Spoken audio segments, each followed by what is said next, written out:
Hello students, how are you. आज की हिंदी कक्षा में आप सबका स्वागत है।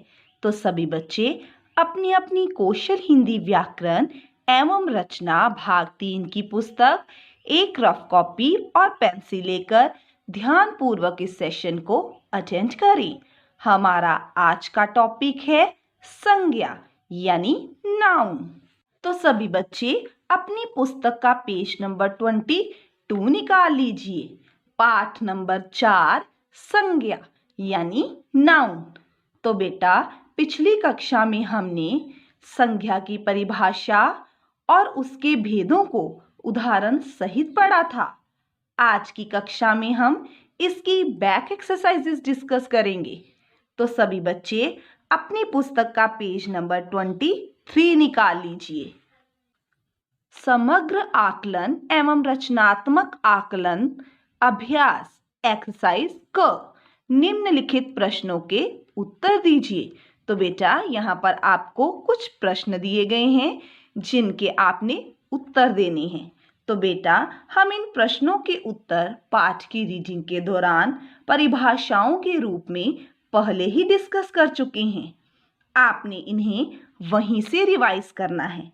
मैं आपके लिए इन्हें पढ़ देती हूँ। इसका पहला प्रश्न है, संज्ञा की परिभाषा लिखिए तथा उदाहरण भी दीजिए। अगला है, संज्ञा के कितने भेद होते हैं? नाम लिखिए। अगला, संज्ञा के सभी भेदों की परिभाषा उदाहरण सहित लिखिए। तो चलिए बेटा नेक्स्ट एक्सरसाइज पे चलते हैं। एक्सरसाइज ख, कोई 5 संज्ञा शब्द लिखिए। तो बेटा यहाँ पर आपको वस्तुओं के नाम, नदियों के नाम, फलों के नाम, व्यक्तियों के नाम और स्थानों के नाम पूछे गए हैं।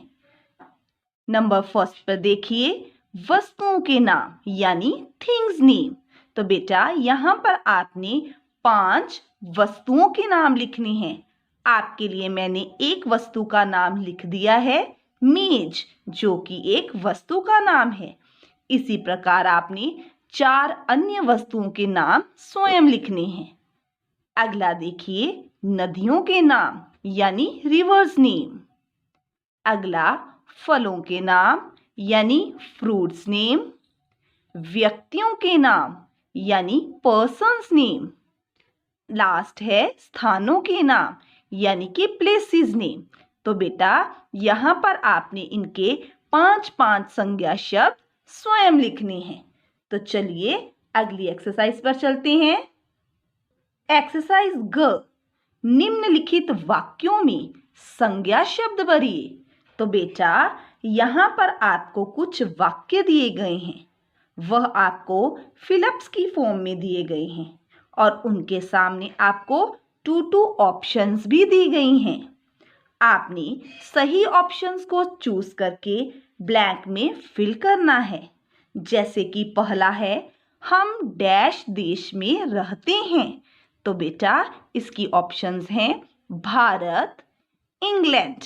तो बेटा इसका करेक्ट आंसर क्या है? भारत, क्योंकि हम भारत देश में रहते हैं। तो आपने भारत के नीचे जिगजैग करना है या उसके ऊपर टिक का निशान लगाना है और दी गई ब्लैंक में भारत संज्ञा शब्द फिल करना है। इसी प्रकार बाकी ब्लैंक्स को आपने स्वयं फिल करना है। आपकी हेल्प के लिए मैं इन्हें रीड कर रही हूँ। अगला है, यह डैश बहुत मीठा है। इसके ऑप्शंस हैं पेड़ या फल। नेक्स्ट है, मदन ने डैश खरीदी, पुस्तक या जूता। तो चलिए बेटा नेक्स्ट पेज पर चलते हैं। सभी बच्चे अपनी पुस्तक का पेज नंबर 24 निकाल लीजिए। नेक्स्ट है, मेरी डैश में 30 लड़के पढ़ते हैं। तो बेटा इसकी ऑप्शंस हैं स्कूल या कक्षा।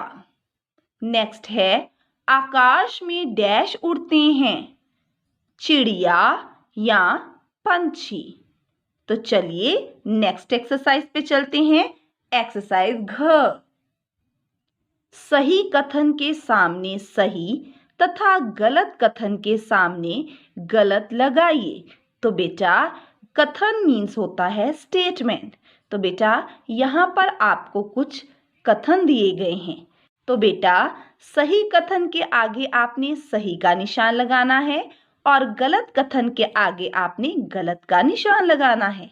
आपकी हेल्प के लिए मैं फर्स्ट सॉल्व कर रही हूँ, बाकी के आपने स्वयं सॉल्व करने हैं। जैसे कि नंबर फर्स्ट है मित्रता भाववाचक संज्ञा है। तो बेटा यह कथन सही है क्योंकि मित्रता भाववाचक संज्ञा है। इसी प्रकार आपने बाकी के स्वयं सॉल्व करने हैं। आपकी हेल्प के लिए मैं इन्हें रीड कर रही हूँ। अगला है हरियाली जातिवाचक संज्ञा है। अगला शहर भाववाचक संज्ञा है। अगला दिल्ली व्यक्तिवाचक संज्ञा है। वीरता जातिवाचक संज्ञा है। बचपन भाववाचक संज्ञा है। तो चलिए अब हम नेक्स्ट एक्सरसाइज पर चलते हैं। निम्नलिखित संज्ञा शब्दों से वाक्य बनाइए। तो बेटा यहाँ पर आपको कुछ संज्ञा शब्द दिए गए हैं जिनसे आपने उचित वाक्य बनाने हैं। आपकी हेल्प के लिए मैं एक संज्ञा शब्द का वाक्य बना रही हूँ, बाकी शब्दों के वाक्य आपने स्वयं बनाने हैं। जैसे कि नंबर फर्स्ट है दिल्ली। तो बेटा इसका वाक्य बनेगा दिल्ली एक बड़ा शहर है। तो बेटा आप इस वाक्य की जगह पर अन्य वाक्य भी बना सकते हैं। अगला देखिए गुलाब। अगला संज्ञा शब्द है शहर। अगला है पुस्तक और लास्ट शब्द है सेब। तो बेटा इन बाकी संज्ञा शब्दों के वाक्य आपने स्वयं बनाने हैं। तो चलिए अब हम नेक्स्ट एक्सरसाइज पे चलते हैं। एक्सरसाइज च सही उत्तर के सामने सही चिन्ह लगाइए। तो बेटा यहाँ पर नीचे आपको कुछ प्रश्न पूछे गए हैं, उसके साथ ही आपको 3 ऑप्शंस दी गई हैं। आपने प्रश्न के उत्तर के अनुसार करेक्ट ऑप्शन पर टिक का निशान लगाना है। जैसे कि पहला है कौन सा शब्द जातिवाचक संज्ञा का बोध कराता है। इसके ऑप्शन है बचपन, माताजी, शाबाश। तो बेटा इन 3 ऑप्शंस में से माताजी जातिवाचक संज्ञा है, इसलिए आप माताजी को जिगजैग करेंगे और उसके आगे सही का निशान लगाएंगे। इसी प्रकार आपने बाकी के स्वयं सॉल्व करने हैं। आपकी हेल्प के लिए मैं इन्हें रीड कर रही हूँ। कौन सा शब्द भाववाचक संज्ञा का बोध कराता है। आकाश, लीची, सुंदरता। तो चलिए सभी बच्चे अपनी पुस्तक का नेक्स्ट पेज नंबर 25 निकाल लीजिए।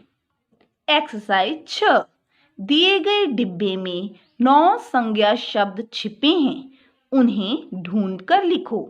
तो बेटा यहाँ नीचे आपको येलो कलर का एक बॉक्स दिया गया है जिसमें बहुत सारे शब्द दिए गए हैं। आपने इन शब्दों में से 9 संज्ञा शब्द ढूंढकर नीचे दी गई स्पेस पर लिखने हैं। चलिए हम इन्हें रीड करते हैं। पहला शब्द है वह सर्वनाम शब्द है। प्रेम, प्रेम बेटा भाववाचक संज्ञा है, इसलिए हम इसे नीचे दी गई स्पेस पर लिखेंगे। नेक्स्ट है खेलना, खेलना क्रिया शब्द है यानी वर्ब है। बंदर, बंदर किसी जानवर का नाम है, इसलिए यह संज्ञा शब्द है। भारत, भारत देश का नाम है, इसलिए यह भी संज्ञा शब्द है। पहाड़, पहाड़ भी बेटा संज्ञा शब्द है।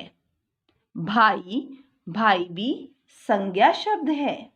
नेक्स्ट है गर्मी, तो बेटा गर्मी को हम महसूस करते हैं, इसलिए गर्मी भाववाचक संज्ञा है। नेक्स्ट है तैरना, तो बेटा तैरना एक्शन वर्ड है यानी यह वर्ब है, क्रिया है। अंगूर, अंगूर किसी फल का नाम है, इसलिए यह संज्ञा शब्द है। छतरी, छतरी वस्तु का नाम है, इसलिए यह भी संज्ञा शब्द है। आज क्रिया विशेषण वर्ड है। हम सर्वनाम शब्द है। तालाब, तालाब किसी जगह का नाम है, इसलिए यह भी एक संज्ञा शब्द है। राजा किसी पर्सन का नाम है, यानी कि व्यक्ति का नाम है, इसलिए यह भी संज्ञा शब्द है। वह सर्वनाम शब्द है। तो बेटा, आपकी हेल्प के लिए मैंने इन्हें कैटेगराइज्ड कर दिया है। अब आपने स्वयं इसमें 9 संज्ञा शब्द भरने हैं। तो चलिए अब हम नेक्स्ट एक्सरसाइज पे चलते हैं। एक्सरसाइज ज। नीचे लिखे वाक्यों में संज्ञा शब्द छांटो। तो बेटा, यहाँ नीचे आपको कुछ वाक्य दिए गए हैं जिनमें से आपने संज्ञा शब्द छांटने हैं। और बेटा, संज्ञा शब्द छांटने से पहले आपने वाक्यों को ध्यानपूर्वक पढ़ना है, क्योंकि कभी कभी एक वाक्य में एक से अधिक संज्ञा शब्द भी आ सकते हैं। जैसे कि पहला वाक्य है, राजा दशरथ के 4 पुत्र थे। तो बेटा, इस वाक्य में संज्ञा शब्द हैं राजा, दशरथ, पुत्र। तो बेटा, आपने इन तीनों संज्ञा शब्दों को नीचे से जिगजैग करना है और दी गई स्पेस पर लिखना है। आपकी हेल्प के लिए मैंने फर्स्ट सॉल्व कर दिया है। बाकी के वाक्यों में से संज्ञा शब्द आपने स्वयं निकालने हैं। आपकी हेल्प के लिए मैंने रीड कर रही हूं। अगला है, सूखा विद्यालय जाती है। हिमालय संसार का सबसे ऊंचा पर्वत है। बुढ़ापा सब पर आता है। लड़की पत्र लिख रही है। तो चलिए बेटा, नेक्स्ट एक्सरसाइज पे चलते हैं। एक्सरसाइज झ। दिए गए वाक्यों में रेखांकित शब्दों को उनके उपयुक्त डिब्बे में डालो। रेखांकित मीन्स अंडरलाइन वर्ड्स। तो बेटा, यहाँ नीचे आपको कुछ वाक्य दिए गए हैं जिनमें से कुछ शब्दों को अंडरलाइन किया गया है। आपने उनको उनके भेदों के अनुसार, यानी कि उनके काइंड्स के अनुसार उसी कॉलम में लिखना है। तो बेटा, जैसे कि आप जानते ही हैं कि संज्ञा के 3 भेद होते हैं, इसलिए आपको यहाँ पर 3 कॉलम दिए गए हैं। व्यक्तिवाचक संज्ञा, जातिवाचक संज्ञा और भाववाचक संज्ञा। आपने अंडरलाइन वर्ड्स को उनकी काइंड्स के आधार पर डिस्ट्रीब्यूट करना है। जैसे कि नंबर फर्स्ट है, श्री कृष्ण ने अर्जुन को कुरुक्षेत्र में गीता का उपदेश दिया था। और इस वाक्य में अंडरलाइन वर्ड्स हैं अर्जुन, कुरुक्षेत्र, उपदेश। तो बेटा, अर्जुन शब्द व्यक्तिवाचक संज्ञा है, क्योंकि यह किसी व्यक्ति का नाम है। कुरुक्षेत्र किसी स्थान का नाम है, इसलिए यह भी व्यक्तिवाचक संज्ञा है। उपदेश, तो बेटा, उपदेश भाववाचक संज्ञा है। बेटा, इस वाक्य में आपको 2 अन्य संज्ञा शब्द भी दिए गए हैं, जैसे कि श्री कृष्ण जो कि किसी व्यक्ति का नाम है, गीता जो कि किसी पुस्तक का नाम है। लेकिन बेटा, यहाँ पर ये अंडरलाइन नहीं किए गए हैं, इसलिए आपने इन्हें बॉक्सेस में नहीं लिखना है। लेकिन अगर एग्जाम्स में ये वर्ड अंडरलाइन किए जाएंगे तो आपने इनको भी कैटेगराइज करना है। आपकी हेल्प के लिए मैंने फर्स्ट सॉल्व कर दिया है, बाकी के आपने स्वयं सॉल्व करने हैं। आपकी हेल्प के लिए मैंने रीड कर रही हूं। हमें अपना काम ईमानदारी से करना चाहिए। किताब मेज पर रख दो। भारत में बहुत सी नदियां बहती हैं। बचपन सभी को अच्छा लगता है। तो बेटा, यहाँ पर आपको का दिया गया है, जहां पर आपने को स्वयं कर लेना है। तो बेटा, आज की कक्षा में हमने पार्ट नंबर 4 संज्ञा यानी नाउन की बैक एक्सरसाइजेस डिस्कस की। अब आपने मेरे बताए हुए पैटर्न के अनुसार सुंदर सुंदर हैंडराइटिंग में इसे अपनी बुक पर सॉल्व करना है। अगली कक्षा में हम फिर मिलेंगे। Till then, good bye.